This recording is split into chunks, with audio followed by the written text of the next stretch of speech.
Interview with Collins Haines, take 2.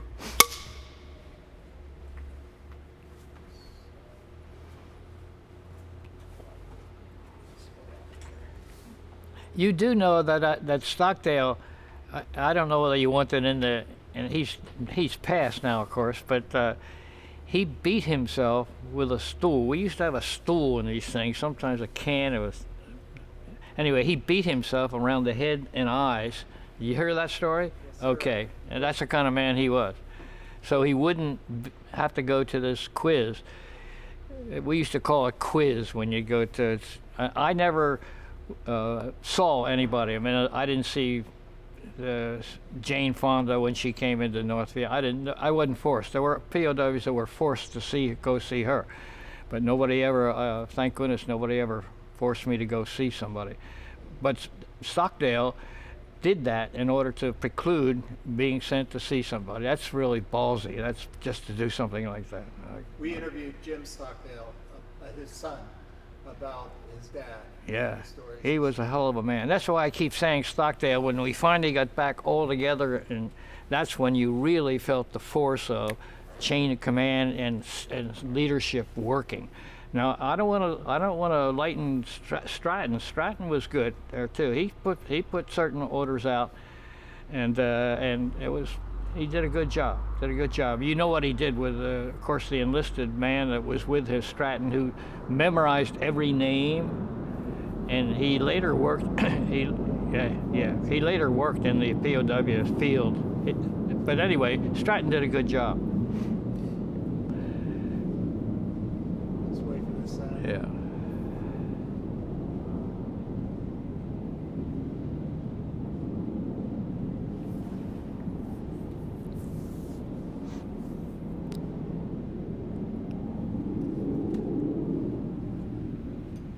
Yeah, you're mentioning is Doug Hegdal, who we hope to interview. He's one of the well-respected stories every former POW tells. Yeah. When they bring up the name of Doug Hegdal, it's with such respect.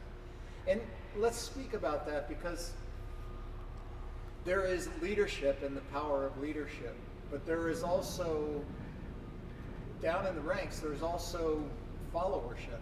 Right? Yeah. The lieutenants, the JGs, who created the cohesive platform in which you began to work in the Hanoi system and work together.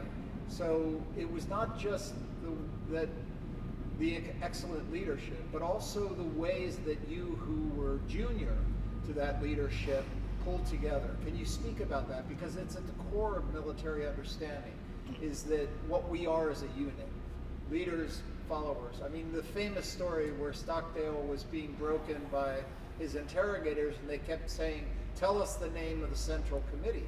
Because as communists, the way they thought about it was, if we can break the leaders, Yeah. the whole system will fall apart. And Yeah. Stockdale kept saying, if you take me out, the next guy is going to step Yeah, up. they can never understand that. Speak to me about that. Well, yeah, I'll speak to that about a very good example. When we moved all back into Center City, Hanoi, into the 60-man rooms, before we had been isolated, 1 or 2 men, maybe 4 men to a cell. When we moved all back into the Center City, this was after the Sante raid. I realize that's late in the game, but still it was there. We then felt our oats, but by that time we had a firm leadership established. I said that earlier. Stockdale was in charge, and actually he wasn't in charge. There were other people in charge, a little higher ranker than him, but Stockdale was a key. Anyway, we started singing in our cell. We started to sing.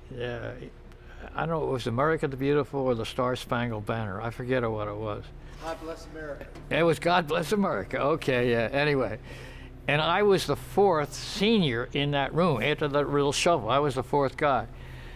And Ned Schumann, who's passed now, God rest his soul, Ned Schumann was the leader. So we started to sing the song, and so they came and he grabbed him, boom, they took him out, and they grabbed number 2, I think was Ed Martin. They threw him out, got him out, and there was a third one I can't remember, Kaufman. Kaufman came after me. No, Kaufman was ahead of me. Anyway, I was the 4th senior guy. So by that I mean I would stand up and I would start eating God Bless America. Well, I was the 4th guy and I was out. So in the 5th guy, the Vietnamese finally got smart and knew that we would keep going down till they got to the last man. So they were smart enough to say, okay, stop taking people out. But Martin, and Ned Schumann, Martin, Kaufman, and myself spent the next 2 months in a damn little 7x7 thing, and with 2 bunks in there. They put Schumann in stocks. He was in, not Shoemaker, but Schumann in stocks, and the rest of us 3. Martin, I think, had a bunk, and Kaufman and I were on the ground on the.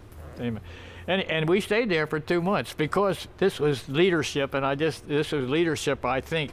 But the Vietnamese were smart enough to know they just keep going. We think they'd keep going. That was a prime example in my case. When they took us out after we left that place, the little cell, they put us out into a Skid Row, where I lived with my dear friends. Orson Swindle. Are you going to talk to Orson? Yes, we are. He's smart. He's another smart guy, intelligent guy, and he's great. He's my dear friend. We get together we talk pretty frequently. He lives up in Colorado. We're going to be visiting him in about a month. Yeah, you'll love him. If you think I talk a lot, wait till you get he's good though. He's good. Yeah. I love the story of God Bless America that night because Yeah. as Al Carpenter described it, it was. Was there bombing raids going on that started? I can't remember what started. No, there were no bombing raids going on then, but I don't know what started it. I can't remember what started it. But it didn't start in our 60-man cell. It started somewhere down the line, and I forget who did it. But we are the ones that they came in and got us. I don't know why they got us, but. So did you hear someone in the distance begin to sing it? Yeah, we heard it, and then picked up on it. Yeah, I mean, yeah, we didn't start the whole thing, but we picked it up, and finally we were the ones that really were making more noise than anybody else, I guess. I don't know. And the guards were coming and banging on the... Oh, they'd come back and they'd rattle. Yeah, they rattled. Then they'd come in and they'd unlock it and took Schumann out. Then they would take the next guy out. And we thought that was fun because at that point in time, we were not being... In earlier times, we would have been beaten, but we weren't. They took us out and put us in this 7x7 cell, all 4 of us. That was exciting. Could I ask you to sing a stanza of that? Because others have told the story, and I've asked them to sing, and in the edit, I'm going to edit together all your voices. Yeah. Because it's so powerful. Do you know the words by heart? Just God bless America, land that we love. Stand beside her.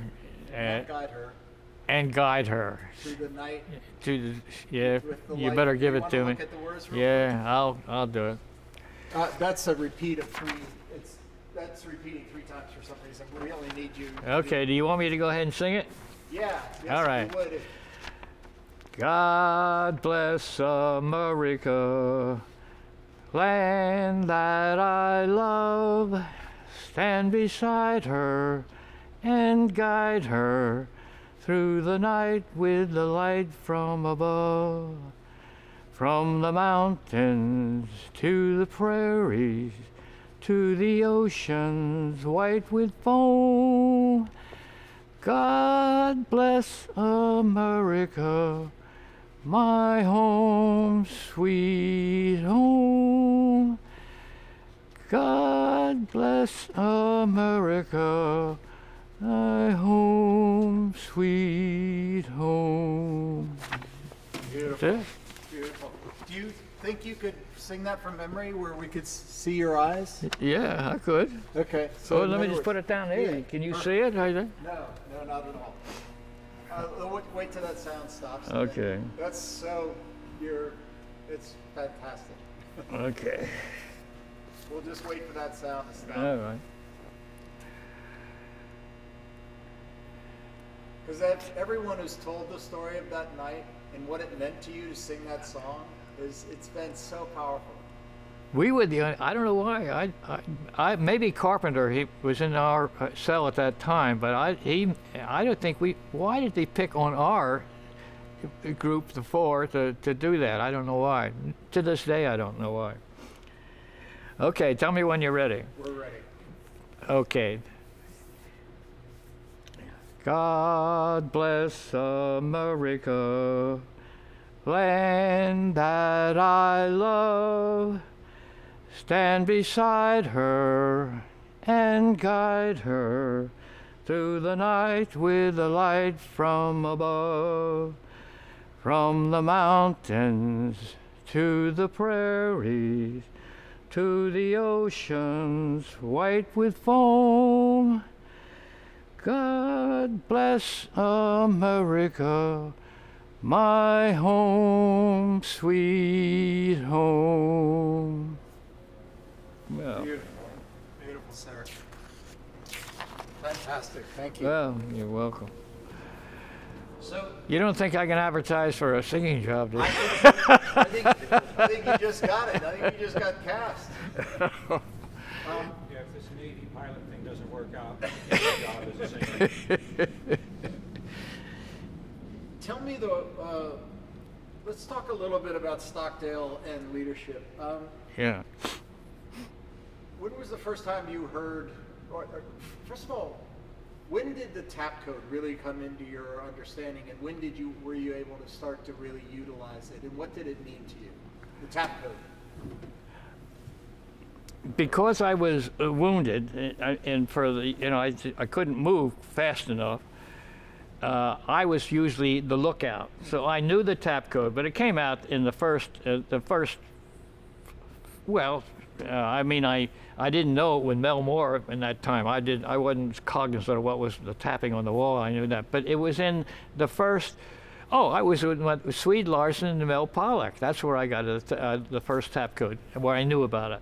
Okay, it was not taught in survival school because we didn't know anything about it then. It was supposedly started in the Naval Academy, and I don't know who. Do you know who started it from all that? Yeah, it actually was early on. Shoo. was in a. Yeah. They were trying to figure out a way to communicate. Yeah. There was a guy who had been through a survival training in Korea, and at lunch he overheard a sergeant on the table next to him talking about the tap code that they used in the prison camps in Germany. They would tap on the water pipes, and they could hear them three warehouses down through the water pipes. So they used it. So it was just because this guy overheard this sergeant talking about it, and he told Shu, and Shu said, "This is perfect." Oh, I'll be damned, because the rumor was that it was started at the Naval Academy, and that they would tap back and forth between classrooms. I don't know. That's the story that I heard. I hadn't heard that story the first time. Anyway, the first time I was introduced was when I moved in with Swede Larson and Mel Pollack, and we were tapping then at that point in time. So when I moved to the first camp, then I moved to the camp. I was the lookout because I wasn't actually doing the tapping because I couldn't get away from the wall quickly enough. You know what I mean? So I keep my head down under the crack in the door, so I was a lookout. Everybody had to have a lookout. So it wasn't until later on that I started to tap on different places. But by that time we had graduated to talking through the cup. And you could actually, if you knew how to do it, you could actually go through a pretty thick wall if you had the vibrations right. You had to know how to do it, and it took a while. But we were using the cup later on most of the time, until we moved back into everybody. Of course, was together. We could shout back and forth to each other.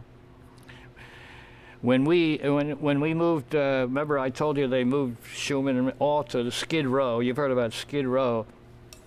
We were just talking to each other, just all solo, but we could just talk to each other. They'd rattle your cage or every once in a while when they went by, but nothing was really done to you. So if I answered the question, yeah, I was first introduced to it, and in that with Pollock and Swede Larson, and like most of the time I was a lookout. Although once in a while I'd get to do it, but I was slower than some guys were so fast. They were just lightning fast, and they were on the wall all the time. And particularly in the larger rooms, we had 4 men to a room. You could really do a good job. You could stand in front of the peephole. You know, the peephole that we had a little peephole. You could stand one guy in front of the peephole, and they could clear very quickly. And of course, the signal would clear everybody out anyway. Remember the danger you pound on the wall. So, go. You started to say something. Can you remember, because you were put in isolation? Yeah. And what it meant, speak a little bit about what it meant to begin to have these forms of communication, that you could hear Stockdale's leadership, you could hear what the, you know what I mean, like when these, like you said, it really started to coalesce for you as you were backing your military discipline, your military communications. And well, the first time I heard it was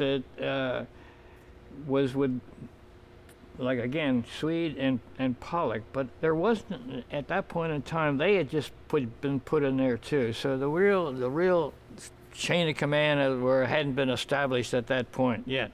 When I got to the first camp, then when Stratton, the word came out that Stratton was the SRO, and here are the rules: you don't communicate. I mean, you don't write anything, you don't tape anything, you don't.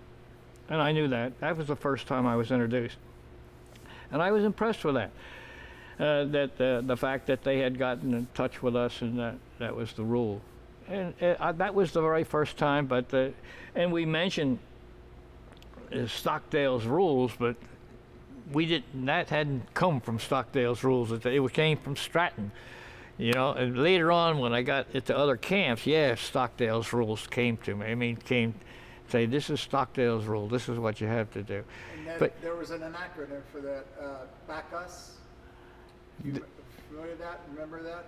The what? BACKUS. Don't bow. Oh yeah. Don't bow. Don't. Yeah. But can you tell me about the first time you encountered back us and what it meant? No, well, that was. That was when we. Oh man, when did that first happen?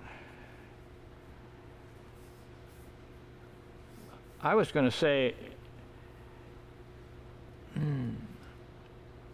I was going to say that happened before we went out to third base, because there wasn't any bowing at that time when they went to third base. Now, of course, it depended on the camp.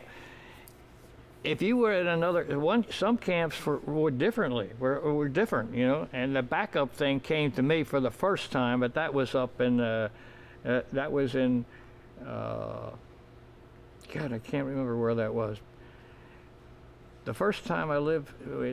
I think it was no, it wasn't with Swede and Larson. It wasn't with Mel Pollock and Larson. It was later.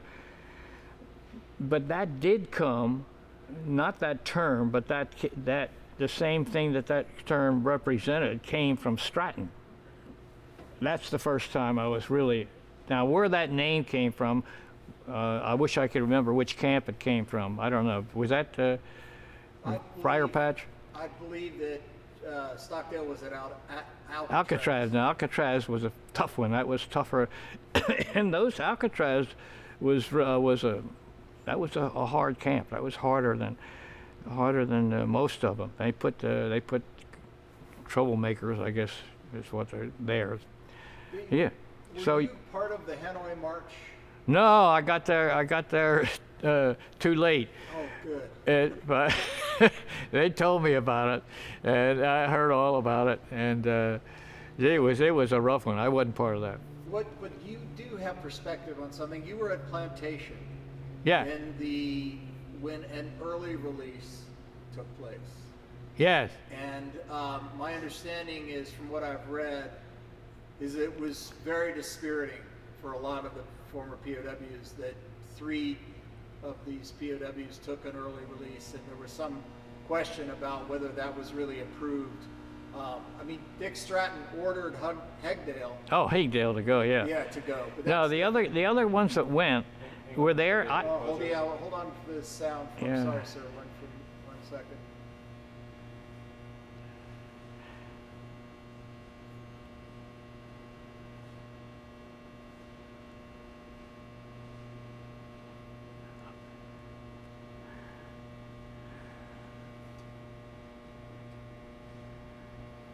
Wow.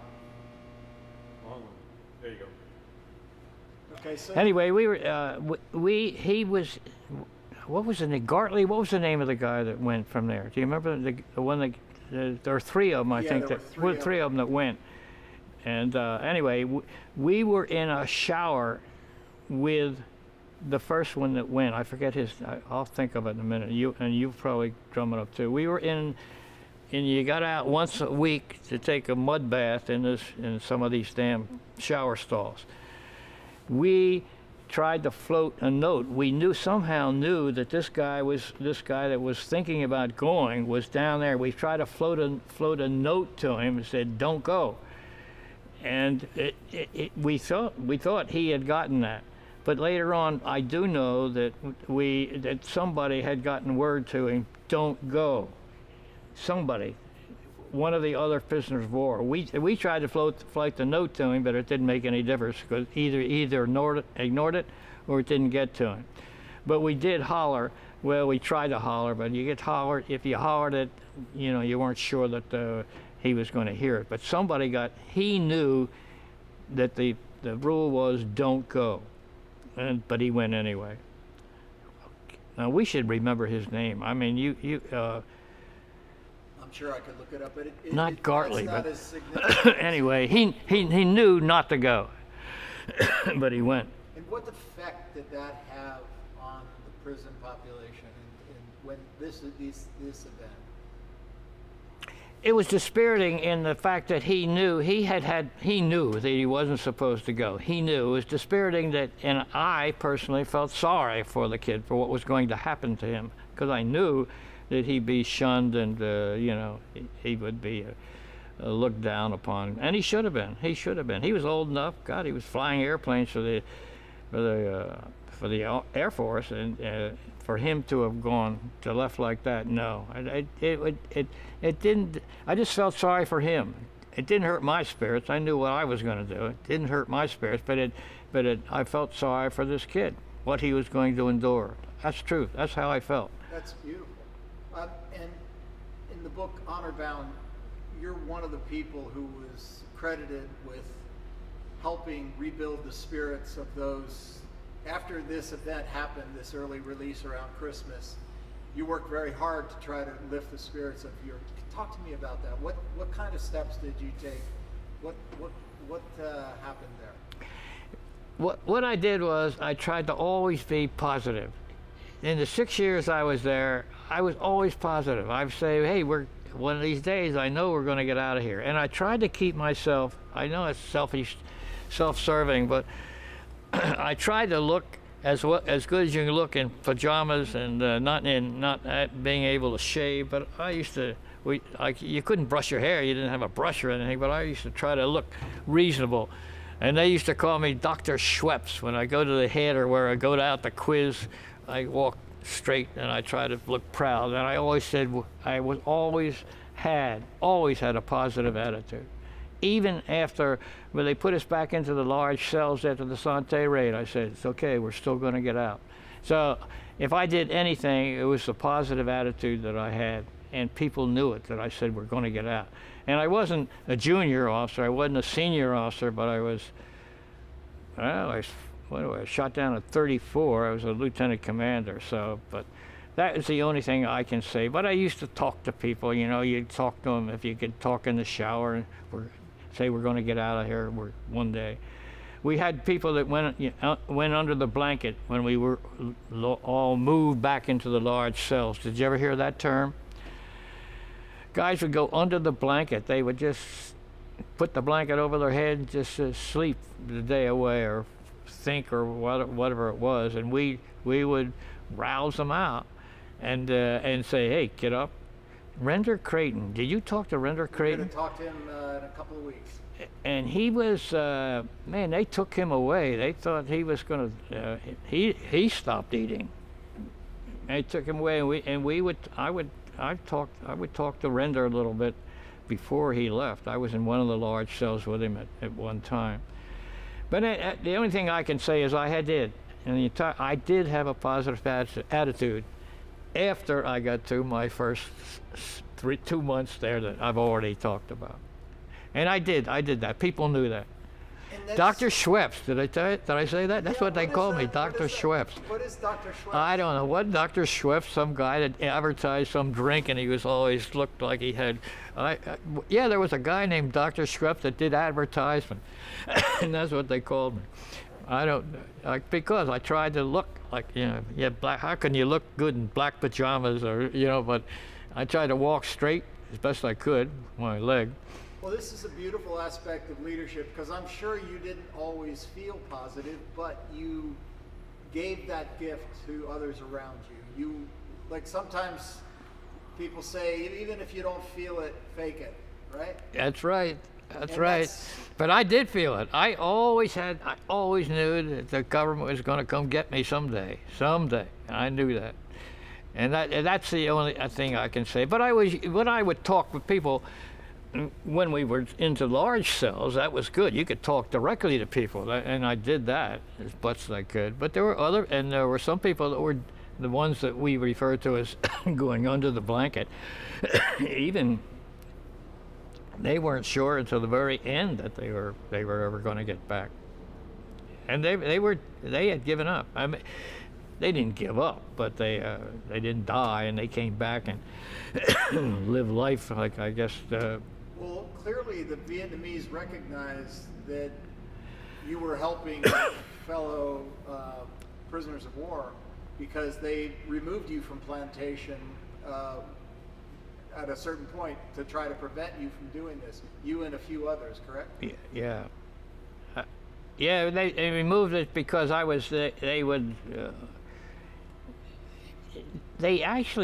just didn't. What they would do to me is, I was still gimping around at that time in the plantation. They would make me, they want me to write a statement, I would refuse. And so they would hit me just a few with a rifle butt or with their hand. And then they would make me sit on I've sat on a stool for 3 days. And then they make me stand in a corner, and another time in 2 days until I collapse. And then they'd make me stand up there again. They hit me and things like that, but they never put me back into the ropes. Never put me back into the ropes. So you were on the ropes that first time in the lobby room. Yeah. Other than that,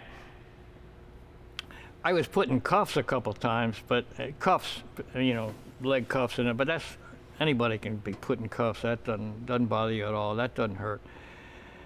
But they wanted me to do stuff, and of course, Hold on 1 second. yeah.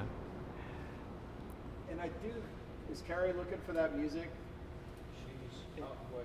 We hear music occasionally. Yeah, it's occasionally. There's still a video monitor going somewhere. Okay. Anyway, they wanted me to write. They wanted me to make tapes, and of course, I refused to do any of that.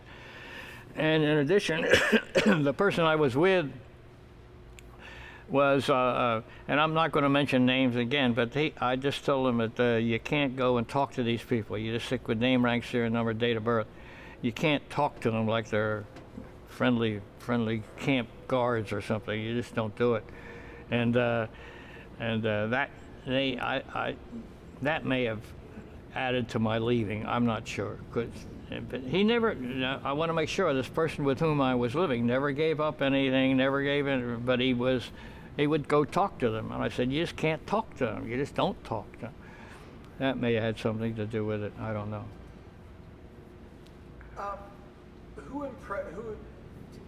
Talk to me about how you were. Who impressed you with the leadership, their ability for leadership in the Hanoi prison systems? Well, the name Bud Day, who is now passed, impressed me as much as any single person. And you know his history a little bit. They escaped and almost got back to the line and turned himself into some North Vietnamese that had turned that had crossed over the line. Anyway, he did stuff like, here's what. When I was sent back out to Skid Row, Orson was on one side of me, and Ned was on the other side. Anyway, when I was back there, everybody else left. They took everybody out of there, including McCain. McCain is at one end of that thing. Anyway, except myself and. Hold on 1 second, sir. Sorry.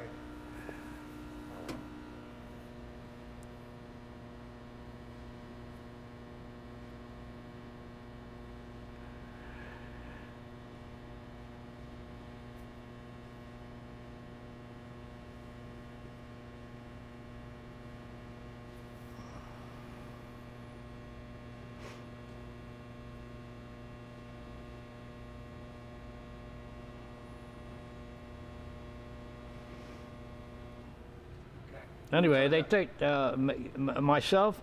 Everybody left. Everybody left and went back to the large cells, except Rivers and myself. I don't know why, but then they got him.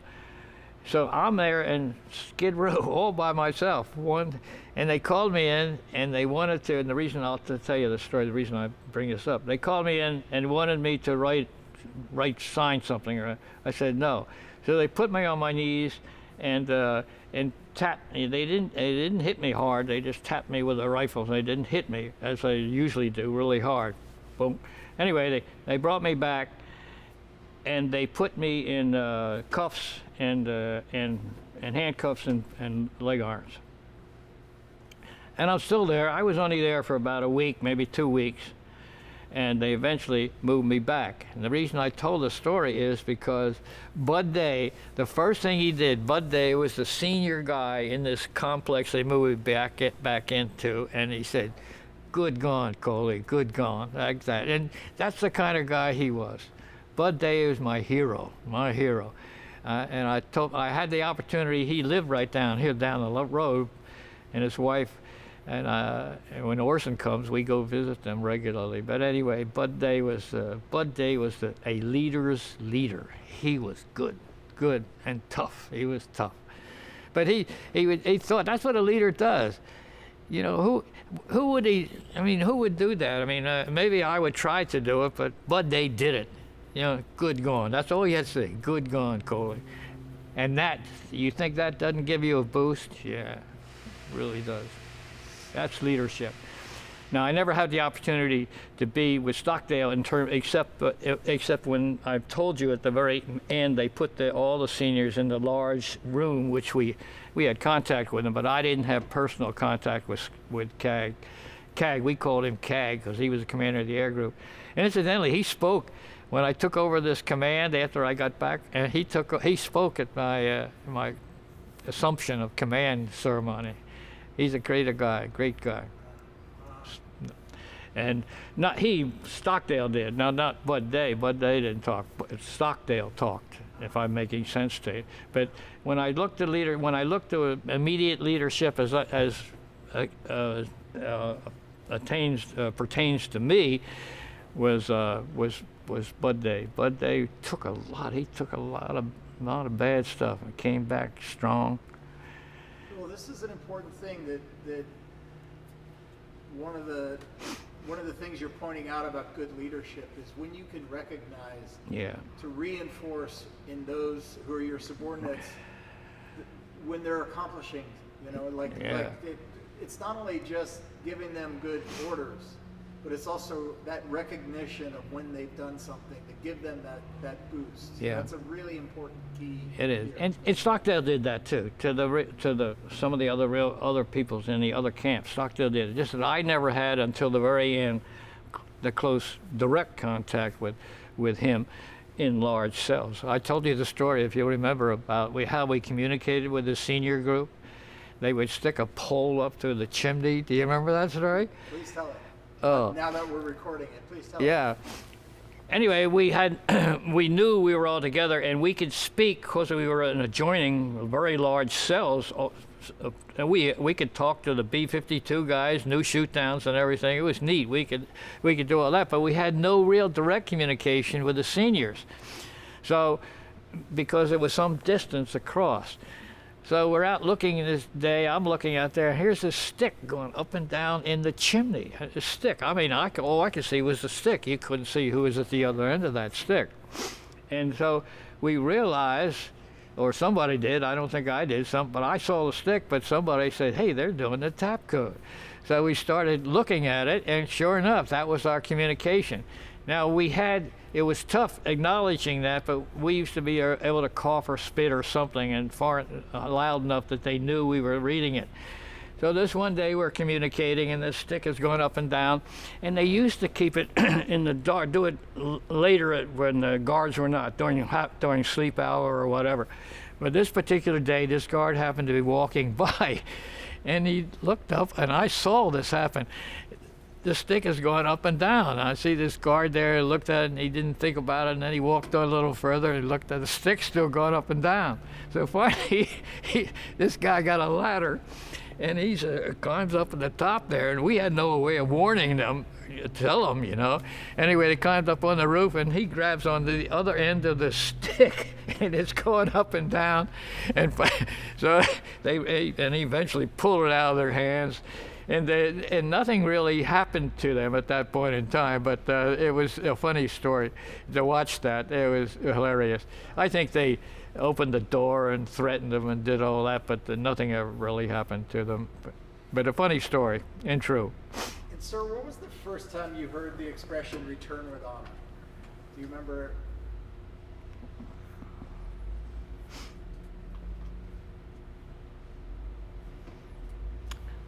I don't know. That's a very good question. I don't know that I can recall, but I do think that there's somebody mentioned when we were remember the clothing bit that I described, the clothing bit, the clothing we wanted, the young guys and the Turks wanted to go home back in the pajamas and the things that we had been wearing all those years. And the seniors wisely said, well, we had to give on this point that they're going to give us some kind of outfit to go back in. And I think at that time, I think I remember that. Maybe I don't. Maybe it's not until I got back that somebody said, we're going to return with honor. That's what I thought associated with that uniform. We didn't want to do it, but the idea was we were returning with honor. And I think that's the first time I heard it. I can't be sure, but in answer to your question, I remember that. And so what did that, over the years, has that phrase, I mean, this project is called Return with Honor, and it is mapping in a way the honorable way in which you held yourselves, you supported each other, you went out to do your duty for your country, you returned to do your duty for your country, and you returned together. You supported each other. So speak to me about that phrase. Has its meaning taken on new dimensions for you over time?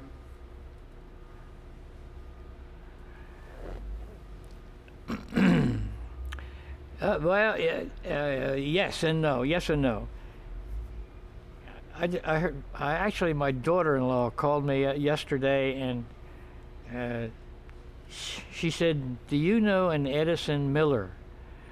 Do you know that name?" Edison Miller was a traitor. He actually did stuff in camp. He was a Marine. Stockdale tried to bring a suit against him when we got back, but they wouldn't. The Department of Defense wouldn't let him do that, because the idea was we all returned with honor, but he didn't return with honor. Anyway, the reason I tell you that story was that he was an article in the paper, which in a paper there in California, that he made some statements. Well, I can't imagine what statements he made. When we first got back, he tried to run for some position in California, and we, the POWs of California, which I was living there at the time, we got together and put an ad, a giant ad in the paper saying this man was, we didn't use the word traitor, but was dishonest or something like that, and he should not be elected to public office, and he was not elected. So when she told me that name, and yesterday, it was just yesterday, and I said, what in the world would he be doing anything in public, because he was dishonored. He did not return with honor. Okay, but that's a long story. But about return, the question was, again, what has that taken on added meaning to me? It has added meaning, but I thought we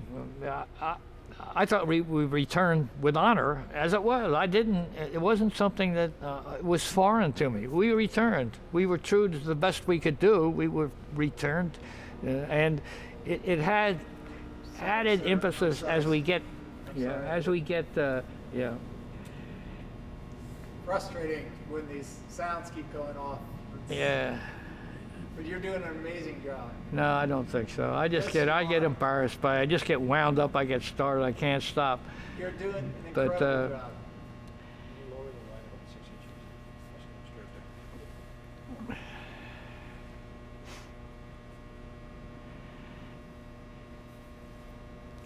Hold on 1 second. Good. There it goes. Anyway, Wait till he's done. oh yeah, okay. There we go. As we get back and go, we have annual RPOW reunions. It means more and more to me. And I don't know why, but I see the gray hair and I see the people that I could see through a peephole years ago, and maybe it's just getting old, sentimental. But yeah, it means more to me. The answer to your question, yeah, return with honor. And we did. We did. Beautiful. That was really powerful. And you know, and I haven't even mentioned this, but you know, there's great rivalry between, we are the 4th Allied POW wing. And before that, we were all pretty patriotic to our own unit, the U.S. Navy, the Air Force, and I don't know that we had any coasties in there, but and there were Marines. Of course, the Marines are part of the Navy, although they'll never admit that. But we don't even talk about that anymore. We're all part of a unit that's really a unique unit and very strong, and we're very. I'm very happy with that group and that got back, and we have remained apolitical. I don't know you know that or not, but we have apolitical, and that didn't happen by chance. We said, hey, we had different ideas and different views. We're different people, so this unit shall remain apolitical. Beautiful. I did not know that. Yeah. I Although there are a bunch of, like I have to, well, I don't even, you know how I am. I'm an Irishman, and I just, anyway, I'm a conservative. Anyway, go ahead. I've talked quite a bit. Let's see, I'm just looking through my notes. Ev Alvarez, and you are touching on this a lot, but I'd like to kind of, Ed Alvarez is quoted as saying, we had a philosophy that you didn't ever let your fellows down. If they couldn't care for themselves, you took care of them. Yeah. Because you knew darn well they'd do the same for you. Yeah. We had a goal. We were determined to come home with our personal integrity, our reputation, and our honor. This brotherhood. Al Carpenter said, you know, that on some ways you go out and you fight for your country, but the truth is when you're really there, when you're really going at it, you fight for each other. Like, you know your brother's got your back and you've got his. And you saw that happen in the prisoner of war camps again and again and again. Can you speak about the cohesiveness, the bond with others, what it means to fight not just for yourself, but for the guy next to you who needs you a little more? Yeah.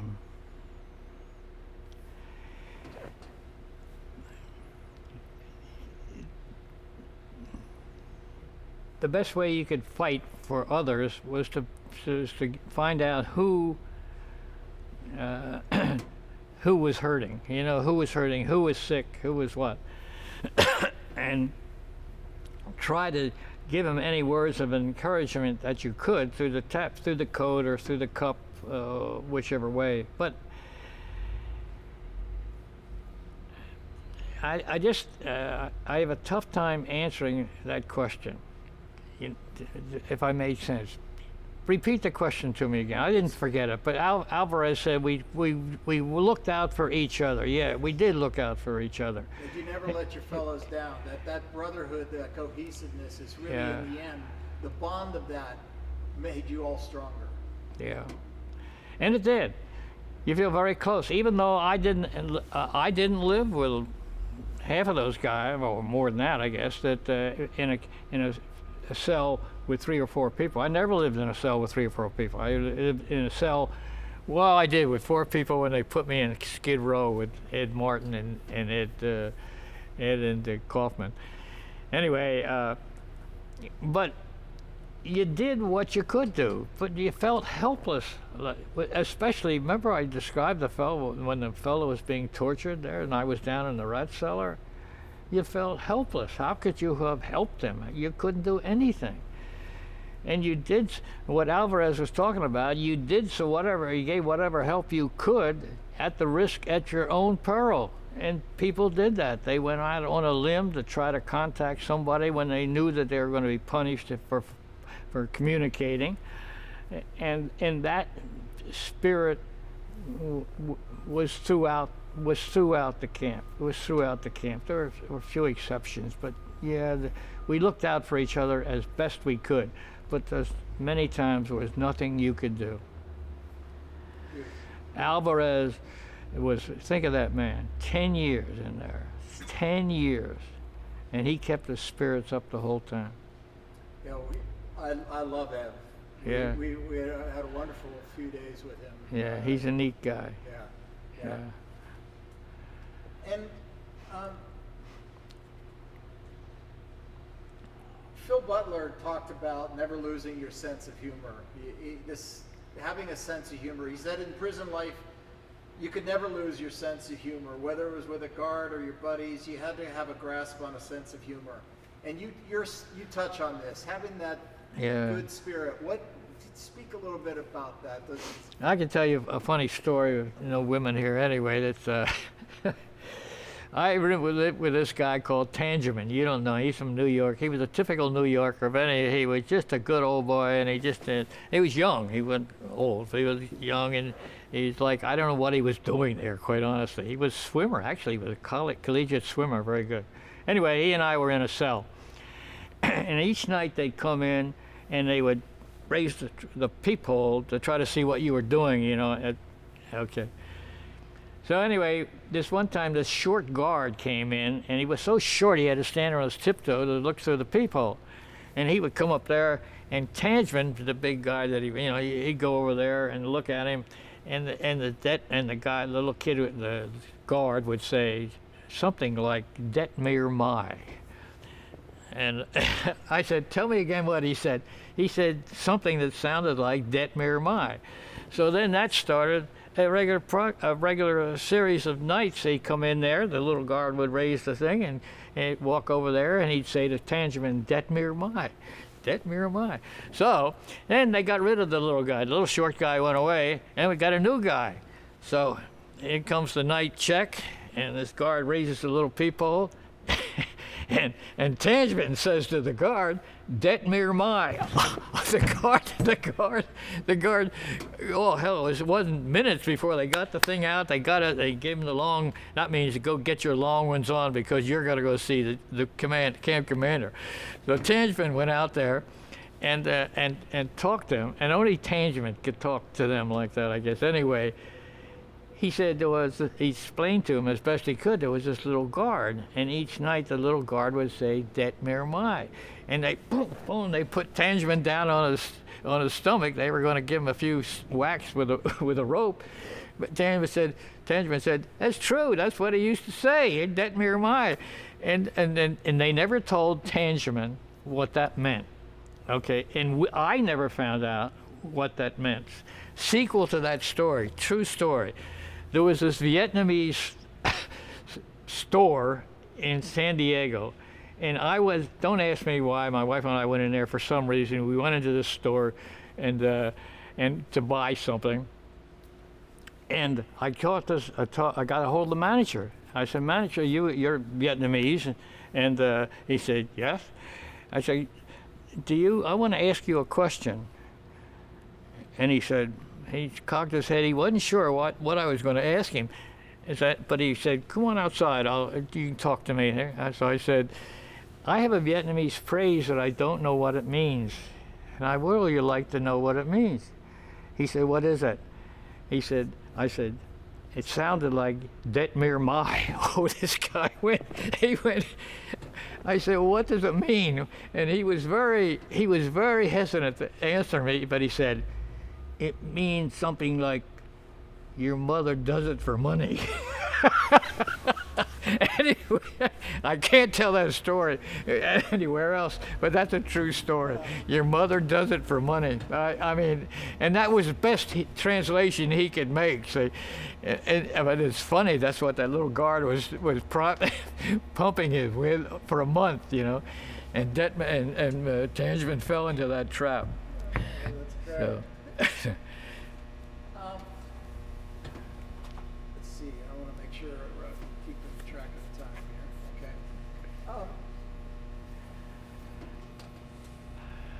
I don't know if you've given thought to this since your return, but a lot of the former POWs have given voice to this in one shape or another. As Charlie Plum said, we felt, Patrick, at times we were the first failed warriors of the first failed war. We lost Vietnam. Yeah. We had won Korea. We had won the Second World. This was our fall from grace as a country, and then for the POWs who were shot down, they felt like it was a double jeopardy. And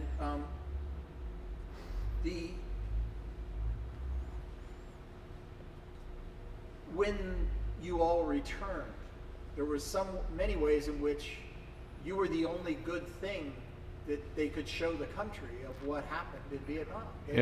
We got our guys back. You know, and there seems to be an aspect of human nature that we all need our heroes. And sometimes a lot of the former POWs were put in the sometimes uncomfortable position of the country needing heroes, and that may or may not have respected the real process all of you men were going through, the hardships, the struggles, the self-question, all this other stuff. So I don't know if you've given thought to this since your return about the need of humankind to have our heroes, but if that is the case and you experienced that, can you speak to, in some ways, what do heroes need? What do heroes mean? Need. Need. Oh, yeah. Need. The Oh. world may need heroes, but what do the heroes need? Because you've had to have talked in your reunions together, and you know, like related stories about, well, I went to my community and they're all, you know, having a band and everything else, and I'm feeling awful because it's like I just need to be left alone, or whatever it is. You know what I mean? No, I didn't have any of that. No, it needed to be left alone.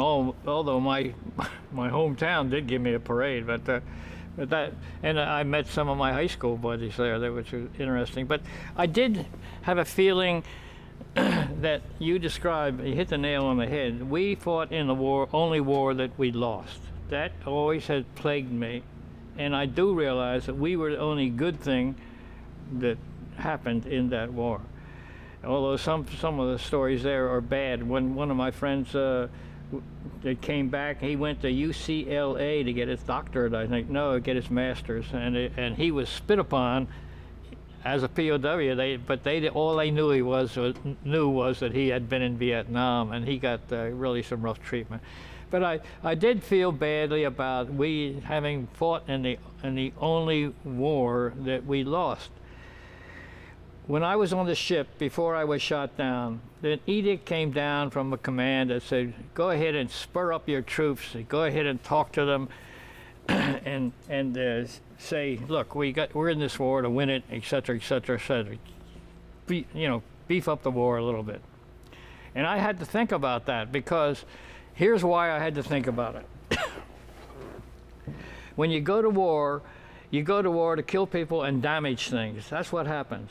In the end, fewer people are killed if you go to war to win. In Washington, we never, during that war, we didn't go to war to win. McGovern was giving him back news, giving the president news that wasn't simply true, and certainly they had to have been blind not to about good effects that the war was having. Well, there were almost never good effects, except that when we did the last offensive, some of the Vietnamese pilots that actually came back to the United States said that we were very close. We were close to winning the war at the very end. We were close to giving it up. But we were doing it piecemeal. For example, when I would go over there, I was restricted to a certain latitude. I couldn't go above that until they opened that up. And then later they opened it up. We went in and bombed Hanoi. But we didn't go in to win. You don't win. You don't go piecemeal. That discouraged me. And so I gave my little speech to my troops. There were only 100 of us or so. And I talked. But in the back of my mind, as I'm talking to them, I'm saying, I want to go to war to win the war. I don't want to go to what we're doing now, piecemeal, piecemeal, piecemeal. And why are we restricted to this parallel? We can't go north of that. Why can't the bombers go all the way to? Eventually they did. Too late. We didn't do it enough. I thought that when the bombing of Hanoi started, the B-52 bombs in Hanoi, I thought that would do it. But by that time there was so much damage and so much hatred. It didn't do it. It hurt them, but it didn't do what we should have done early in the war. And I'm regressing here. I'm really not answering your question, but I had deep feelings about not going to war, not doing it the right way, the way we should have done it. I have feelings about not guilt feelings. I mean, I think we did our job as best we could about winning the war, but we didn't go to this war to win it. And there was a general feeling, I'm sure you heard that before, but that's the way I felt. When I was talking to my troops, I felt guilty and saying, damn it, we should begin this war to go ahead and give it full blast now, get it over with, fewer people would be killed. That's the way I feel about it. Makes sense, sir. If you could step back in time and meet yourself as a young man, yeah, what advice would you give to yourself that you've learned from your experiences over time as a young man in the military?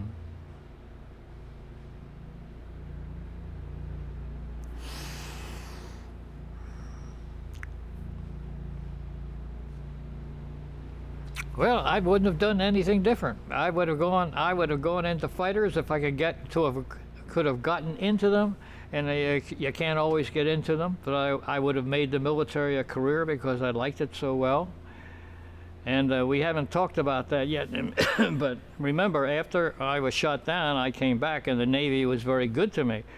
The Navy let me go to amphibious ships as an XO, and two amphibious ships, one of which was a carrier with Harriers on there, and it's a great command. They gave me 2 ships, commanding officer of 2 ships. That's big as far as I'm concerned.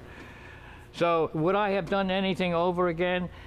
No. Including I would have gone to war. And some people say, well, would you have gone through that? If I had gone to war and been shot down, I would have had to go through the same thing. So I have to be honest and say I would prefer not to have gone through that, but I would do the same thing again because I love the Navy and I love what we did. I love the profession, if that answers the question.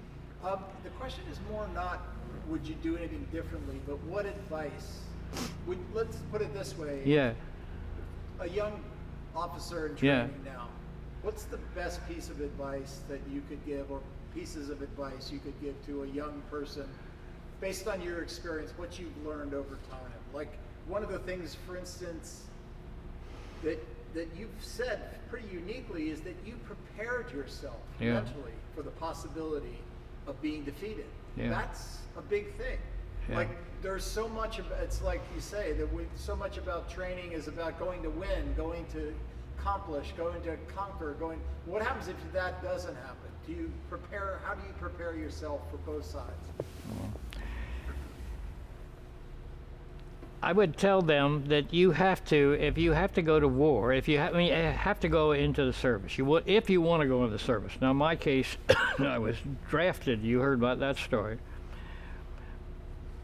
But if you have to go, this is today now, today's world. A lot of things have changed in today's world.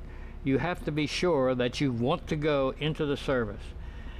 You have to be prepared to make sacrifices, and your family, if you're married, to make sacrifices. I strongly feel that if you go into the service at your young age, whoever I'm talking to, you should probably not be married until you're well established in the military. And then any wife that you have or family has to be prepared that in fact you could be shot down and you could be killed. Hold on 1 second, sir. I'm sorry.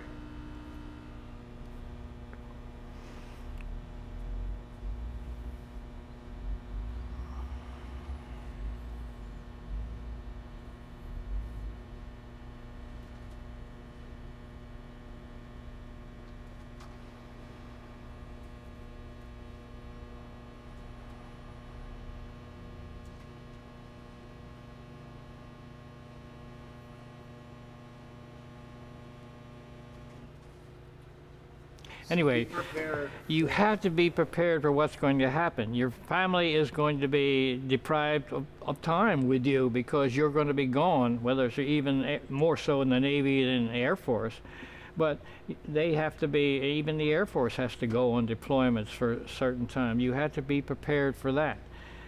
So if you're not married, I would advise you to stay unmarried until you're well established in the service. Number two, you have to be. You have to know that something could happen to you if you go to war. You could be killed. You could be taken prisoner. You have to take that into consideration. And if you don't go into the military. We're not drafting anymore. So unlikely that we're going to get drafted. People are going to get drafted. But you have to make a decision and have to think about it in these terms. When I went into the military, and into aviation in particular, we had fun. We really enjoyed it. We enjoyed training. We enjoyed drinking beer on Friday afternoons, and we had a camaraderie before we even, not unlike we have now with the prisoners of war, but we had fun. It was not just a job, we had fun. In today's world, the young officers that I talk to are not having the fun that we had. They are not even allowed to drink. If they drink, their commanding officer will give us a bad fitness report. And you don't build the camaraderie that you do at the Friday afternoon happy hour, as long as you don't get out of control. But you have to realize that. You have to realize that. It's a different world than I grew up in. And it's not the fun that it was. Although I talked to young cadets, Civil Air Patrol, we talked about that. You didn't know about the Civil. I worked for the Civil Air Patrol after I retired here in Pensacola for 10 years. And I flew with a number of young cadets, enticing them into the flying game, and I have a couple of sad stories about that. But the kids today going into the military they don't know it, but they simply don't have the fun and camaraderie we had as we were growing up. It's a different world. I'll tell you this sad story. There was a cadet named Rudd. I flew with him. I flew him several times, enticing him and took him out of my airplane.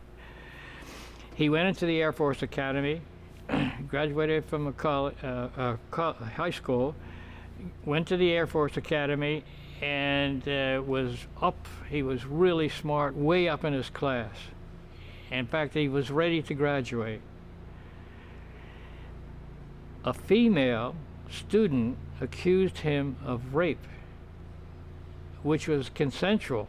It wasn't rape. I know the kid. He's a good kid. They kicked him out of the academy in his senior year. That is what's happening sometimes to our youth today. That's a pretty tough road to hoe. So I would be very reluctant to say, if you go into the military, you have to be sure. You have to be sure. You have to be sure you want to do it. And the question is, can you be sure at this early age? And the only way you can possibly be sure is if you do it. But you can listen to old guys like me and tell you it's different than it was when I went in. That's what I tell them. Beautiful. You still fly today. Yes, You've been flying all your life. yes. Speak to me a little bit about what it means to you to take to the air. It's just a feeling of freedom that you get when you lift off. And I raise the gear, and I go ahead and when I was flying the F8, that's a little bit different. I'd put her in an afterburner. I could almost go straight up, but now I can't go straight up. But I go ahead and I had 150 knots or so, and I go up to 5,000 or 6,000 feet, and maybe do a loop or something. And it's just a freedom that you have. A freedom that you have that you can't get any other way. It's neat. It's fun. It's still fun. When I stop enjoying it, I'll stop flying. Or unless my eyes are still okay. Believe it or not, my eyes are okay.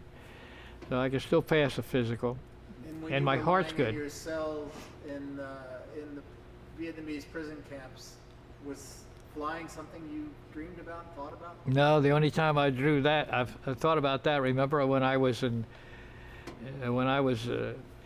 really bad shape there, I would fly back. Remember, with my wings, I'd fly back to the ship, and it was very real. I could touch the people. Try to touch them, and my hand would pass through them. I just remember that very clearly. Let's tell that story, because you didn't tell it on camera yesterday.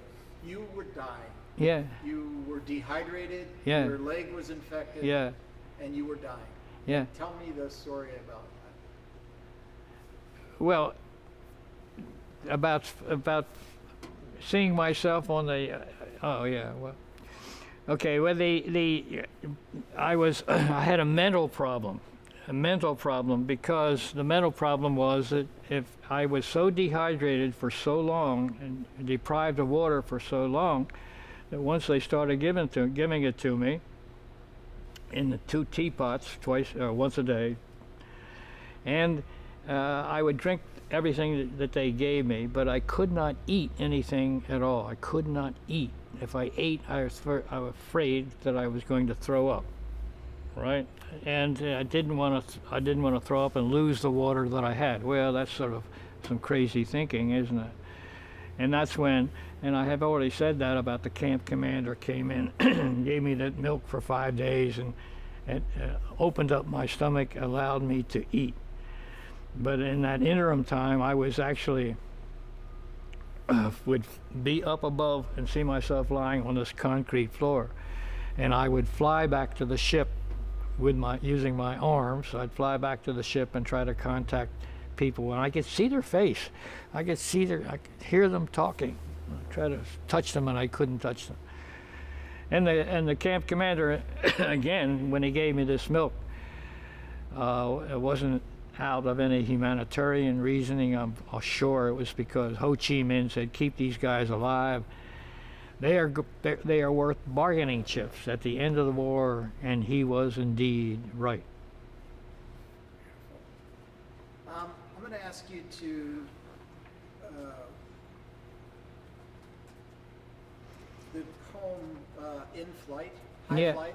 Yeah. Do you know that by heart? No, I don't know it by heart. I was going to bring that with me there. I've got a copy of it here. And also, I'm going to ask you to say the words from Invictus, it matters not how straight the gate. This is something that many of the former POWs have talked about. So it's one of the things I want to create as a montage in the edit. I want to start with high flight because we're going to photograph you in your plane. Oh, okay. Do you, well, I'll put it down. I don't know this well enough. Okay, are you ready? Yes, sir. High flight. Oh, I have slipped the curly bonds of earth and danced the skies on laugh silvered wings. Sunward I have climbed and joined the tumbling mirth of sun-split clouds, and done 100 things you have not dreamed of, wheeled and soared and swung high in the sunlit silence. Hovering there, I chased the shouting wind along and flung my eager craft through the footless halls of air. Up the long, delirious turning blue, I've topped the windswept heights with easy grace, where never lark or even eagles flew. The high, untrassed sanctity of space put out my hand and touched the hand of God. And I felt that. Can you hold it up to read it? Yeah, I'm going to have you read it again if you wouldn't mind it. I think it's best if you hold it up. Even if you just hold it down here, we can see your face. Okay. There Okay. you go. Now what was... This raises your eyes. Oh, okay. High flight. Oh, I have slipped the surly bonds of earth and danced the skies on laughter silvered wings. Sunward I've climbed and joined the tumbling mirth of sun-spit clouds and done 100 things. That noise. I'm sorry, I'm going to stop you for a second because of Okay. that noise. And take your time with it because we're going to photograph you in Yeah. your plane and this Okay. is going to be When we start a it- voiceover for that. Okay, want me to start again? Yeah, when this noise is stopped. Yeah.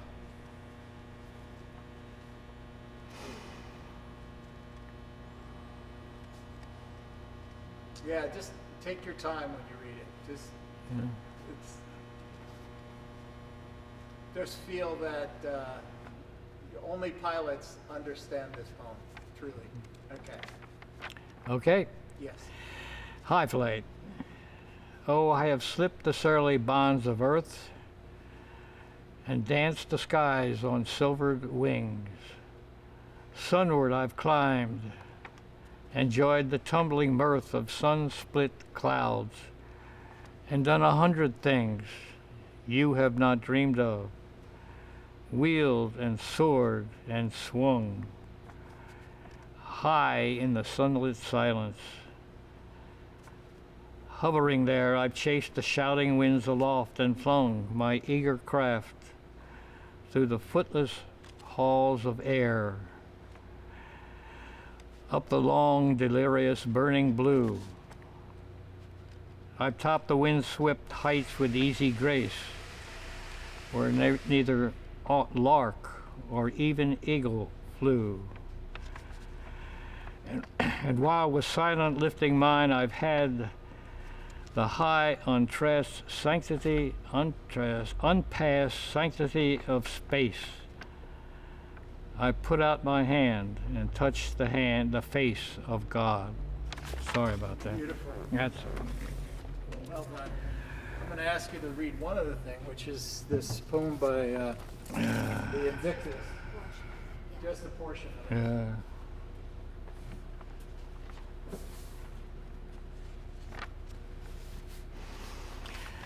Invictus. It matters not how straight the gate, how charged with punishment the scroll.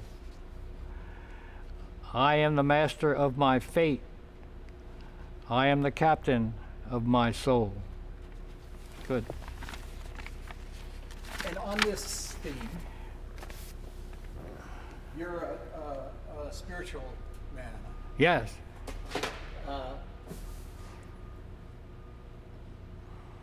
What does it mean, I am the captain of my soul? What does it mean? I am the captain of my soul. He says, no matter how, this is in Yeah. many ways the POW's prayer. It's Yeah. how charged with punishments the scroll. No matter what they do to me, I'm still the master. I'm the captain of my soul. Yes. What does that mean? That means that you have kept your wits about you no matter what you have gone through, and you are still in command of your soul. But I'm not sure in my case I kept command of my soul all the time. I'm afraid that there was a certain point there. And let me tell you this. I'll tell you this story. I gave this talk at a prison camp here not too long ago that my friend asked me to talk to the prisoners there, and a number of whom were veterans. And I told them that when I was shot down and when I was in the bad state that I was in, I felt that I had failed God. I felt that I had failed my family. I felt that I had failed the Navy. And I was not feeling very well about myself. But then when I started to get water, when I started to eat, I felt better. And I started feeling better about myself. And then I looked back on my record and I said, maybe God forgave me. He let me live when I ejected from an aircraft below 1,000 feet and over 500 knots. He let me live when he held a gun to my head and yet didn't fire the gun.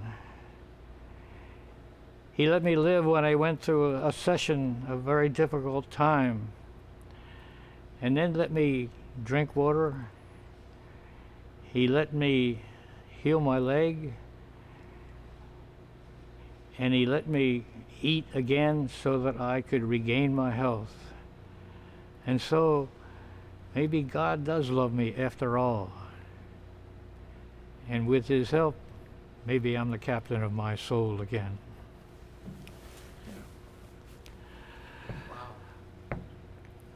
That's a true story. I didn't say I added the captain of my soul again, but I told them that, and the prisoners, boy, they each came up and shook my hand enthusiastically. And I told them that story. My friend said, you really bared your soul. I said, that's how I felt. Because there are a lot of people in the military who would profit from hearing those words. What difference did it make for you that you were a religious man in your experiences, the darkest nights of your soul? Once I got past that stage and got to the realization that God looked out for me. I was religious before I was shot down. A lot of fellows got religion in jail, but I didn't. I was a religious man. Matter of fact, I led my parents to church. They never went to church. And the reason I went to church early on, I was like this girl. She had big boobs and I sung in the choir. Anyway, but that's not the real reason. It's because I really did have a relationship with God. I mean, I really did. And it's very strange for a young boy to say this, but I did. And as I got older, I got stronger, I realized. And when I got in jail, when I was put in jail, I realized what he had done, or some being had done for me there, kept me alive.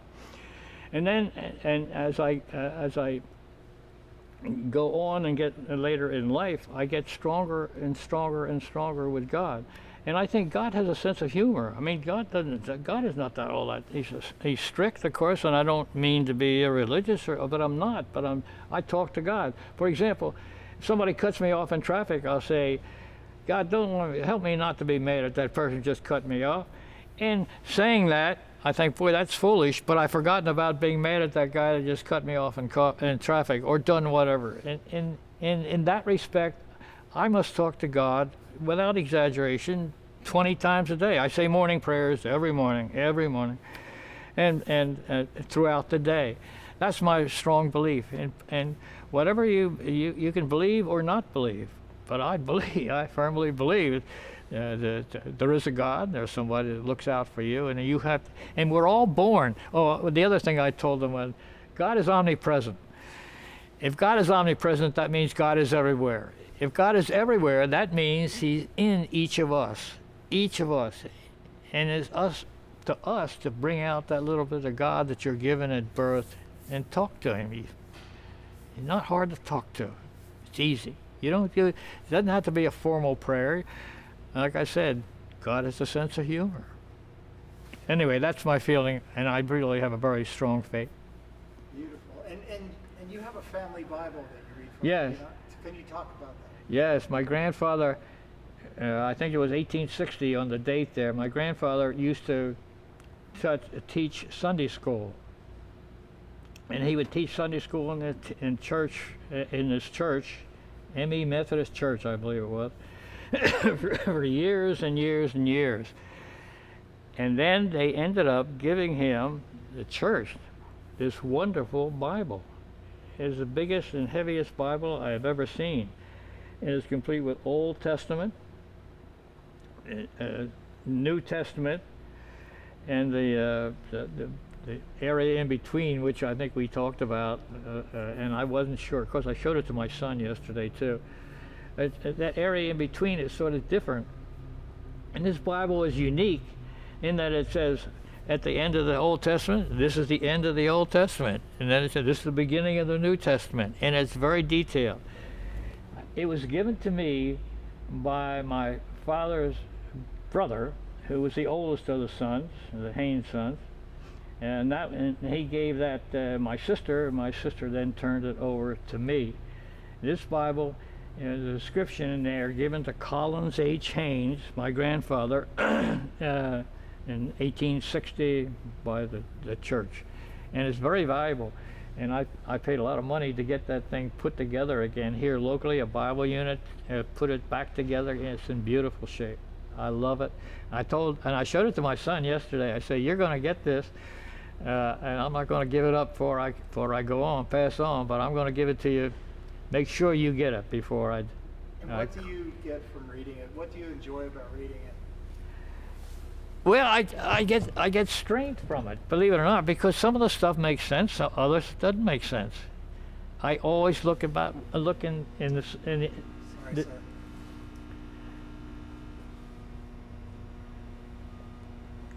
This Bible. Hold on 1 second. Yeah, I hear it now.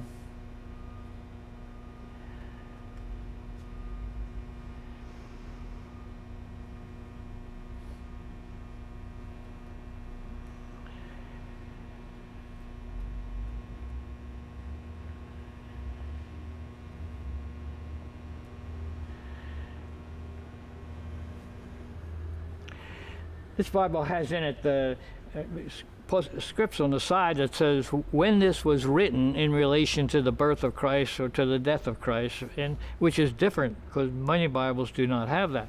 And it goes. The middle part is called the Apocrypha.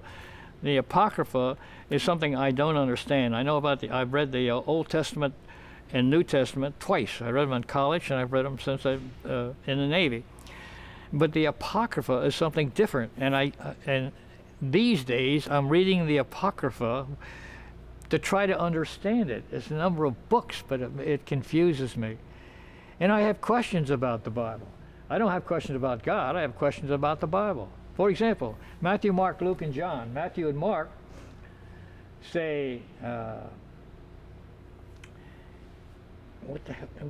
They talk about the death of Christ, what happened when he died on the cross. Matthew and Mark, supposedly written closer to the death of Jesus, they say, lima lima sabachthani, which means, saba saba, not important, but say, why have you forsaken me? Luke and John do not say that. They have other words in there, and I ask a lot of people about that, a lot of religious people about that, and there are things that intrigue me about this. I don't want to labor on that, but I have those questions. And a final question for you, sir. You are a Navy career man. Yeah. You live on the edge of the water. You fly over the water when you go out, I'm sure. Yeah. What does that mean to you, that when the sea, that does the water have special meaning to you, the oceans and the water? Yeah. I can explain that with this. I always have a story, don't I? But anyway, You know the exhilaration I got when I lift off in the air, I raise the gear and I point the nose skyward. That's some kind of a feeling that you don't get anywhere but flying. When you go out on a ship, a big ship, even a big ship, you get a feeling once you go out of the bay and you get into the ocean and the deck starts to move. When the deck starts to move like that, I get the feeling, a relief feeling that says, I'm at sea and I'm free again. I get that feeling. I don't know anybody else that's ever gotten it, but you get that movement like that, I love it. I love the feeling. That's what it means to me to go to sea. I get the same feeling of freedom that I get when I lift off in the aircraft. Beautiful. We're just about out of time here. I wanted to leave it. Yeah, we're going to do the tap code. Just wanted to leave if there's something that I haven't touched on that you particularly would like to speak to or something, I wanted to leave that possibility for you. No, the only thing I had already mentioned is how good the Navy was to me and when I got back, and they gave me the opportunity to get these commands, and that is very big, very big. And I will be ever gratefully indebted to the Navy for doing that. Today, I don't know that they would have done it, but they did it then. And like you say, we were the only good thing that came out of the Vietnam War. I'm sure that had something to do with it. So. Okay, so we'll cut for a second, and the last thing we want to do